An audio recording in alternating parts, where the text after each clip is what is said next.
قال ابن شهاب وأخبرني أبو سلمة بن عبد الرحمن أن جابر بن عبد الله الأنصاري قال وهو يحدث عن فترة الوحى، فقال في حديثه بجن أنا أمشي إذ سمعت صوتا من السماء فرفعت بصري فإذا الملك الذي جاءني بحراء جالس على كرسي بين السماء والأرض، فرعبت منه فرجعت فقلت زملوني، فأنزل الله تعالى يا أيها المدثر استرس قم فأنذر إلى قوله والرجز فاهجر فحمي الوحى وتتابعه. تابعه عبد الله بن يوسف وأبو صالح، وتابعه هلال بن رداد عن الزهري، وقال Yunus ومعمر بوادره. Narrated Jabir bin Abdullah al-Ansari, while talking about the period of pause and revelation reporting the speech of the Prophet. While I was walking, all of a sudden I heard a voice from the sky. I looked up and saw the same angel who had visited me at the cave of Hira sitting on a chair between the sky and the earth.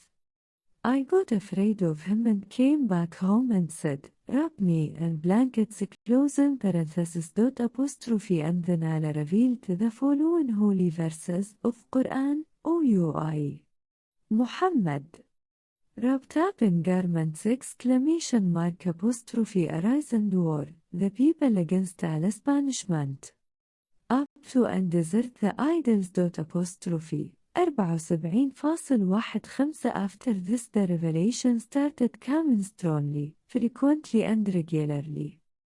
ابن شہاب کہتے ہیں مجھ کو ابو سلمہ بن عبد الرحمن نے حضرت جابر بن عبداللہ انصاری رضی اللہ عنہما سے یہ روایت نقل کی کہ آپ صلی اللہ علیہ وسلم نے وحی کے رک جانے کے زمانے کے حالات بیان فرماتے ہوئے کہا کہ ایک روز میں چلا جا رہا تھا کہ اچانک میں نے آسمان کی طرف ایک آواز سنی اور میں نے اپنا سر آسمان کی طرف اٹھایا کیا دیکھتا ہوں کہ وہی فرشتہ جو میرے پاس غار ہرا میں آیا تھا وہ آسمان و زمین کے بیچ میں ایک کرسی پر بیٹھا ہوا ہے۔